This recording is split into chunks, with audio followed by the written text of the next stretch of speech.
it's kind of like an adventure game too, where you're I don't know. It was just a great game and a great experience. I remember that game I back on tried the PS3. I tried that game at a bad time. I was so frustrated with dialogue in video games, and so when I was like, I'll try out Costume Quest, and first thing that started was the dialogue, and I was like, nah, so I stopped playing it.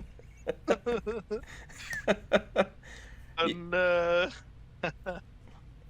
Yeah, I'm very particular when it comes to dialogue. Actually, Pumpkin Jack has a very addicting dialogue skip because when I tap X to skip, it actually vibrates a little bit. I'm like, oh, they made dialogue skipping very addicting.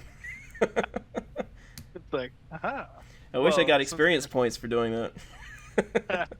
you skipped the dialogue, 100 XP. I'll I guess a lot of people could consider my opinions on stories in video games invalid because if I don't like the story, I'll start skipping cutscenes because I did that for Red Dead 2 and The Witcher 3.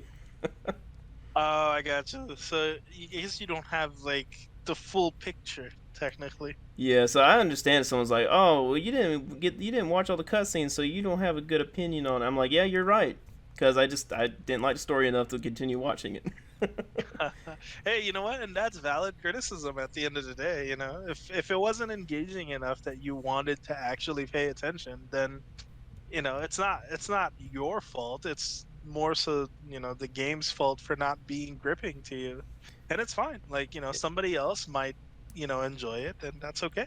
That's a game a lot of people, you know, like to bring up whenever they're talking about pristine storytelling. And when I hear that, I'm like, what? Really, Red Dead? That's the story you're putting on top of your list? Okay. I guess that's Yeah, one thing I'm missing, or maybe it's just not the kind of story I enjoy. I don't know. yeah, and I think that might be what it is. Like even though the story might be well told, like so there's a difference between if a story is well told versus what substance of the story actually is. No. The substance might not be there. It might be, you know, a game about a father and son going up a mountain.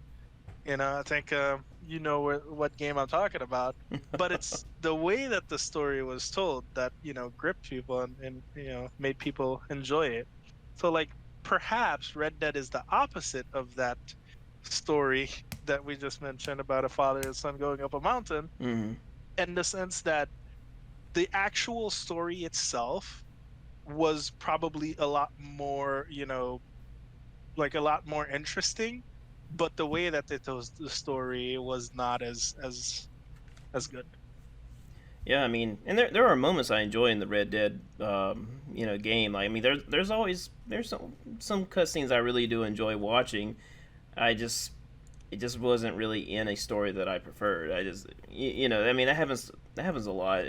What was it, one game like Ragnarok? Ragnarok had a lot of good moments.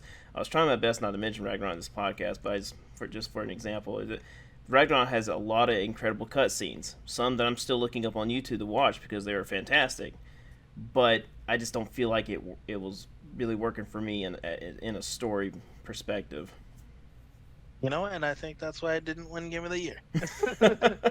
Well, I think didn't it win narrative or something like that. I don't know. I try not to watch these reward shows because I try not to pay attention to them because I don't want my opinion to be validated that way. If you know what I mean. Oh, I know what you mean for sure. For me, when I looked at the awards show for God of War or whatever, like it sounded like at the very least from what a lot of either reviews or everybody that I've talked to about God of War have basically come to the same conclusion. It's a great game.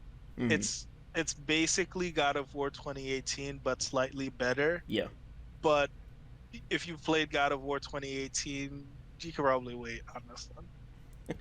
Yeah, and I watched scenes from the 2018 game, and I think I really enjoyed the dialogue in that one a lot more because it feels a lot more contained and not as overfilling, I guess. Because I think Ragnarok gets a little too preachy with the message that it's trying to deliver, and 2018 was just more. I feel like it was more contained in its story delivery.